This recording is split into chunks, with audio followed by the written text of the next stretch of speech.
Let's try recording this again. For week 7, we are facing Coach Guil and his FC Victini Plzen. I believe that's how you pronounce it. His Pokemon football team, if you will. Guil is one of the primary admins to this whole draft league. He runs like the whole show. All the divisions, he oversees all that good stuff. Plus, he uploads most of the YouTube content, which will be... There will be a link in this video's description on YouTube, so check it out. Anyways, Coach Guil, he's 5-1. I was thinking he was going to go undefeated, but he barely took his first L recently, I think last week. I could be wrong about that. But regardless, this week will definitely be a huge test going into the playoffs. A huge measuring stick, so I'm assuming I'm in the playoff picture for once. As long as I don't choke the next 2 games. I think I could lose one of them, but not both. So, anyways, Coach Guil, he has, as his Terra Captain, he has CYCLIZAR. Very fast Pokemon. Regenerator ability. Because of how fast CYCLIZAR is, it is banned to have him with the move Shed Tail. But that's fine because you still get excellent support moves such as U-Turn, Rapid Spin, Knockoff, and Terra Blast too. So, fun fact, Guil has brought a different Terra type each week. He has not repeated a Terra type quite yet. So, my prediction, if he wants to be offensive, I could see a Fairy Terra Blast CYCLIZAR. But I could very well see a defensive Terra such as Steel or maybe Water this week. So, that is his Terra Captain. For what I predict the other 5 Pokemon to be, Iron Moth and Aegislash come to like almost every game. So, that should not change this week. I'm not too scared of those 2 Pokemon, funny enough. What scares me is the rest of the Pokemon, man. I'm very scared of these Pokemon. He has 2 really good Stealth Rockers, right? He has Mudsdale and he has Celebi. One of them has to come. I don't think it's going to be Mudsdale. I think it's going to be Celebi. I have a lot of U-Turn, but like a 252 HP bulky Celebi is still a monster, you know? It's actually very scary, so... Perfect coverage, too. You get Stealth Rock, you have Recovery... You have, along with your grass type coverage, you have Stab Psychic and Earth Power even, so Celebi's scary. I'm actually pretty damn scared of it. Next up, I think the scariest Pokemon. We'll see if he brings it, but if I'm Guil, 1000% of the time, you should bring like a bulky Assault Vest Hariyama. Shout out to the Hariyama. I'm interested to see if he brings it or not, but if I'm him, I should bring it. Even if I brought Latios, you have a very powerful knockoff. You're very bulky. I like the AV Thick Fat Hariyama this week for him. So that's the Pokemon I'm most scared of. You know, Hariyama does not need a kill this game, but he, just by coming to the game, it's guaranteed he's going to get valuable chip on some of my Pokemon. So it's very scary. I'm scared of that knockoff hitting very hard. And the last Pokemon... Right here, I think most likely for his wildcard slot is going to be, what is this, Crawdaunt? Crawdaunt because you have adaptability knockoff, adaptability Aqua Jet. Very scary Pokemon, man. Very good against a lot of my Pokemon. Aqua Jet is good. Knockoff for Latios and other things. But if he doesn't bring the Crawdaunt, 3 other options I think that stock could go to. Xurkitre could come as a mid-speed pivot, a very powerful special breaker. Enamorus-Therian might come. I think it stays on the bench though because of Escavalier and Zeraora, but it could come. And the last one could be Mudsdale, so he could bring Mudsdale as well. I think it's a decent Pokemon, but yeah, this is what I predict him to bring. We could lose this game. This coach is arguably the best coach in our division.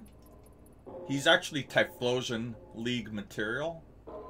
So, yeah, I don't know why he's down here, but he is. But anyways, Guil, he's the homie. Very smart, man. So, fuck it. Game on. Hey yo, here's our week 7 battle against Guil and his FC Victini Plzen.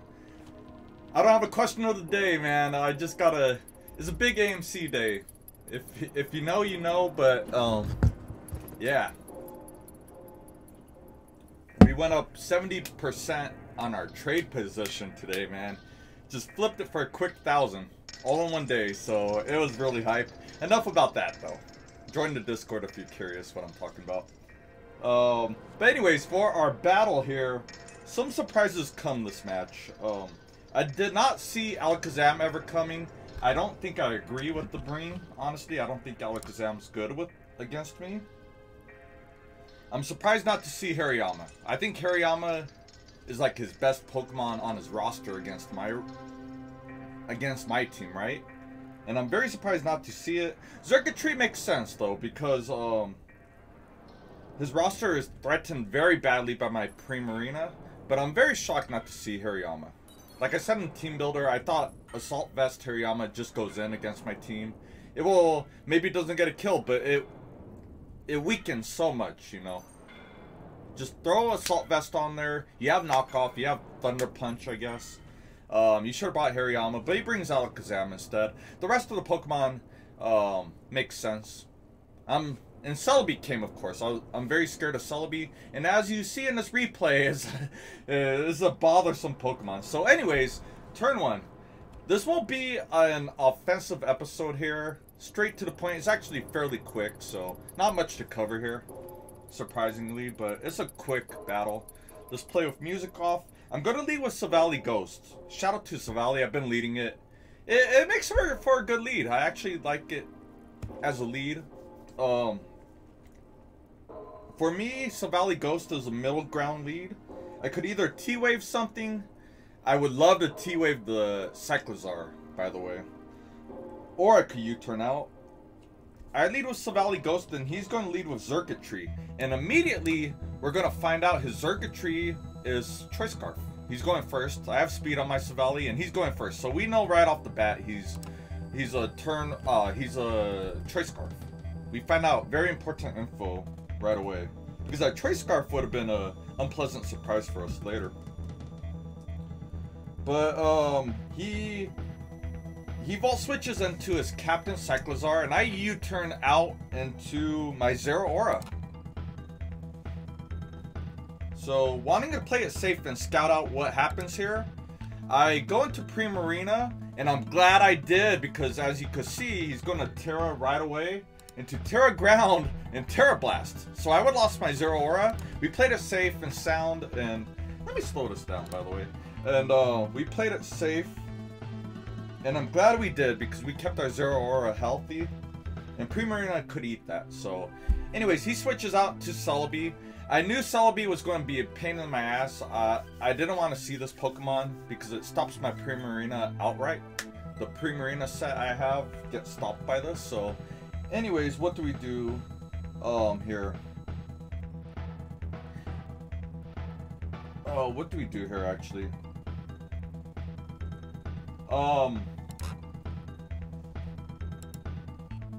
I go into Primarina. They Terra Ground, right? Okay, I'm expecting a switch out here.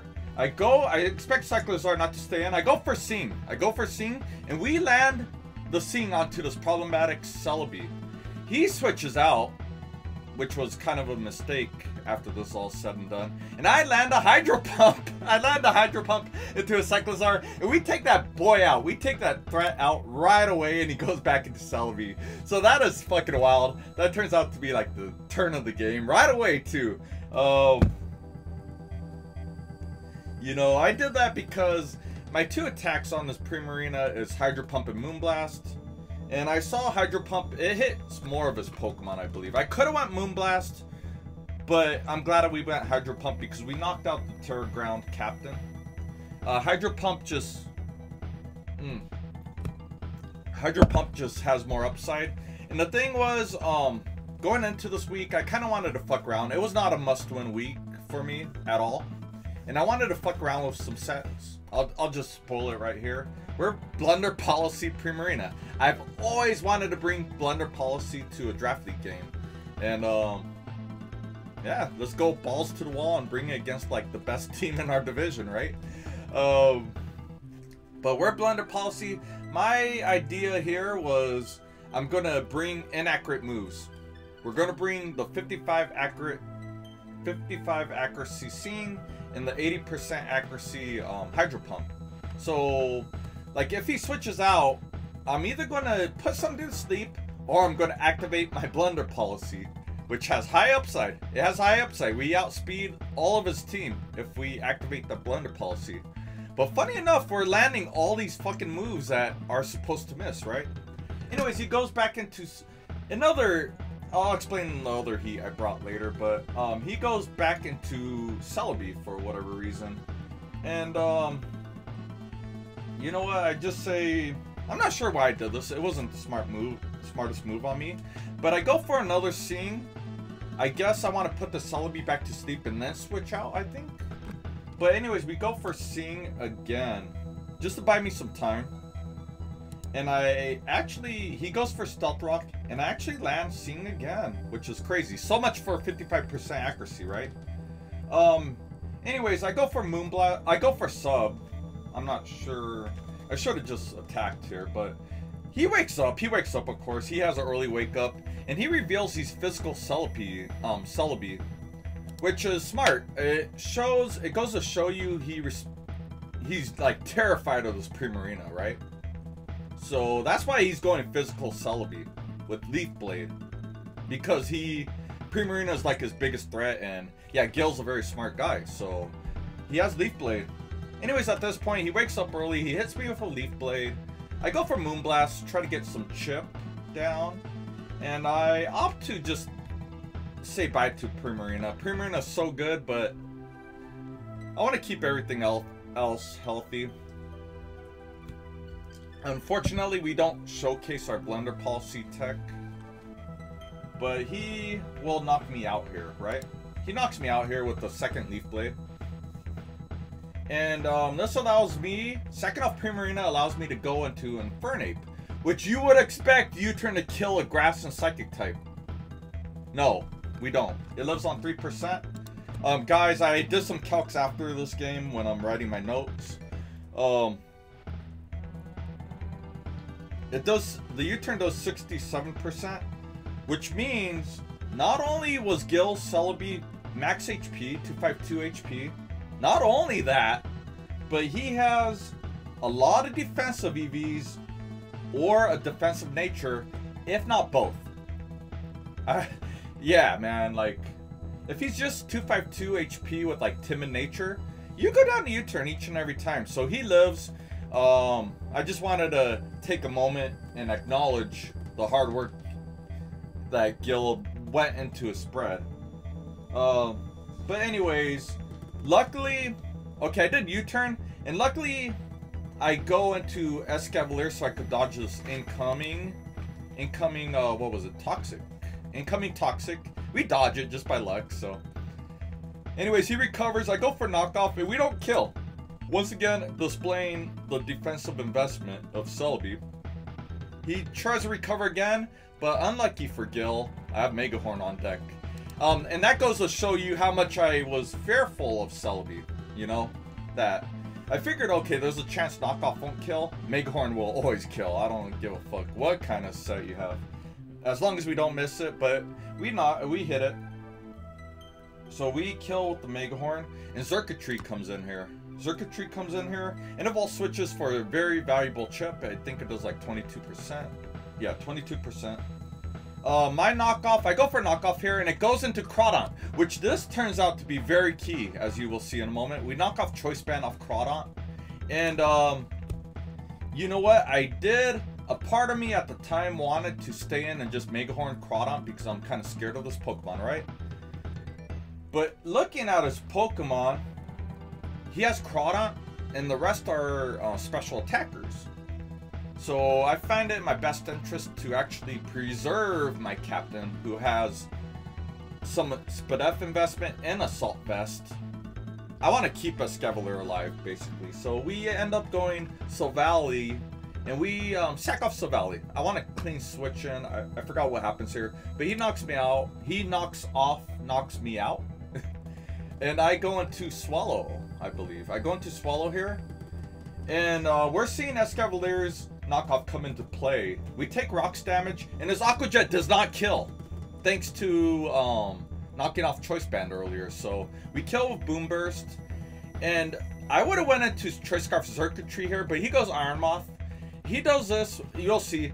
But yeah, Swellow was not done with the first Boom Burst. We do a second Boom Burst, and we get massive, massive chip. 84% on this Iron Moth, who's kind of a big threat, but Escavalier kind of stops it too once we Terra. So Swellow's not done. You get massive chip on Iron Moth. As I was saying, instead of going Choice Scarf Xurkitre and getting a kill, he ends up going Iron Moth for good reason. Now that I look at it, he wants to, what he does is go Flame Charge so he could get a +1 in speed, making this Iron Moth a big threat that's very fast, right? So that's what happens. He goes Flame Charge, which is cool. You know, you get that +1 in speed. Now you're a big threat. I go, things are looking pretty scary here, right? I have to do some calcs, and I find out my best method now is to put my money on the table and bank on Mach Punch killing. By the way, my second tech that I brought to this game, and you know what? This might have made all the difference here. My Infernape, not only are you Iron Fist, you have Punching Glove. So we get a 20% boost from Iron Fist, and then a 10% boost, additional boost because of the item Punching Glove. So thanks to all that, I think that's what helps Mach Punch out here. So we go Mach Punch, and we barely get a KO. There was a good chance our Iron Moth lives this Mach Punch, but no, we get a crucial KO and pump the brakes. We stop the Iron Moth, which was very scary. The rest of this game is like straight up just offensive. It's very quick. We go and a second Mach Punch. Not much I could do here. Alakazam's faster. I go Mach Punch just because I'm anticipating this being like Focus Sash Magic Guard, right? That's how I would run Alakazam. So we Mach Punch just to break Sash, and our Infernape goes down instantly.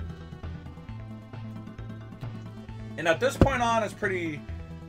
at this point on, I just go AV Escavalier. This is why we switched out earlier, to preserve this thing's health. We're at 54%. He goes for knockoff. He knocks my Assault Vest off, which is kind of scary. But we knock him out with a knockoff. Any physical move would do it. He was Focus Sash, as expected. And Xurkitre comes in here, and he goes for Energy Ball. Guil says GG. And I go for Drill Run, and we get the kill. He goes for Energy Ball here because, remember, he's Choice Scarf, right? He's Choice Scarfed.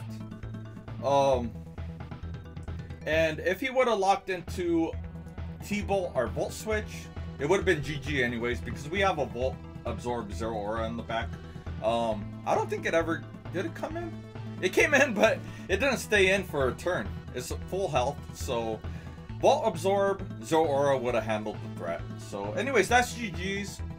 GG's. Well played game. Well played game. Once again, man, Terra Captain Escavalier. Like his third big game. Third big game of the season. I'm very hyped. This thing got 3 kills. It got 3 kills this game, and we get another big fucking win. 4-game winning streak. It's crazy. It's crazy, man. No matter what happens the rest of the season, I am good. After the draft, when I first saw my schedule, I'm like, oh, week 6 and week 7 is going to be a pain in the ass. Maybe I should anticipate losing these games to Nick and Guil. But I'm crazy hyped up, man. Look at my schedule. I got a fairly hard schedule. That 4 games like stretch. Week 4, 5, 6, and 7 was going to be my hardest stretch, and we won all 4. We won all 4, so I am hyped. I am hyped. 4-0. What was it? It was Yasha Indigo, Galactic Empire, Nick, Nickinator, and Guil. I was thinking, okay, I'd be pretty cool if we went 2-2. We went 4-0, so it's hype. I admit, the game against Galactic, we should have lost. We won because of a crit, but I would have been hyped for 3-1. I'm cool. I'm cool, man. I'm cool. So this should definitely secure my goal of making the playoffs of the PWC for once. We finally achieved that goal. So next week, our final week of the regular season, we face off against Froggerman and the Glencoe Gudras. So, yeah, I only have like 2 days to prep. We're on our final week. This battle was done very late. So for week 8, I had to do my week 7 and week 8 battle. And we can't be late. We can't be late. So I'm gonna get back in the lab, finish off my week 8 team, and we should be battling on Sunday. So big fucking win. I'm amazed at this 4-game stretch, this 4-game heater we are on. And thank you, AMC. Shout out to my AMC apes. Plus 70% up on the stock today, man. If you know, you know, guys. If you want to invest with me, hop on our Discord link in the description. Mad hype, man. Mad hype. I had to show off I had to bring the tank top. I was going to record in a different shirt, but when I found out the news, I switched clothes for this episode. But anyways, good game, Guil. Good game, Guil. Thank you for everything you do for the league. Once again, this guy is not like, he's pretty much a co-commissioner, not just admin, but he's like a commissioner of the league along with Trinell. They run the league in all 4 or 5 divisions we have. So, and Guil pretty much runs the YouTube channel, which is down in our description as well. Check it out. Check it out. He drops weekly recaps of the league. So yeah, once again, I gotta say, Guil, just like Nick, he made his team. He like made it right away. Like he made it 40 minutes before the battle. So I had a lot more time to put some thought into it. I didn't go all in. Like my team, I felt it could have won, but I wanted to bring some spicy tech so I could test it out. Like I wanted to fuck around. I wanted to fool around and see what would work and what wouldn't. We had Punching Glove, Infernape. I'm not the biggest fan of Punching Glove. I actually think the item kind of sucks. But we brought it mainly for, I anticipated Aegislash coming. So he's been running like a toxic sub King Shield set all season, every game. So I wanted to be able to fire punch in front of King Shield and not have our attack drop. So that's what Punching Glove was for. And then Primarina, once again, it was blunder policy. I was anticipating at points throughout the match that he would be switching out. I'll either land Seeing, I'll put something to sleep, or I get a +2 in speed and outspeed the whole team. So that's my spicy tech I wanted to test out. And funny enough, we didn't really get to see them come into play. So I don't know how good they work or not. I mean, the Punching Glove we kind of saw with the Mach Punch on to Iron Moth, but we didn't see the blunder policy come into play. It is crazy hype. Our RNG actually came into my favor. Landing Seeing twice and landing our Hydro Pump into CYCLIZAR was fucking hype on turn 4. So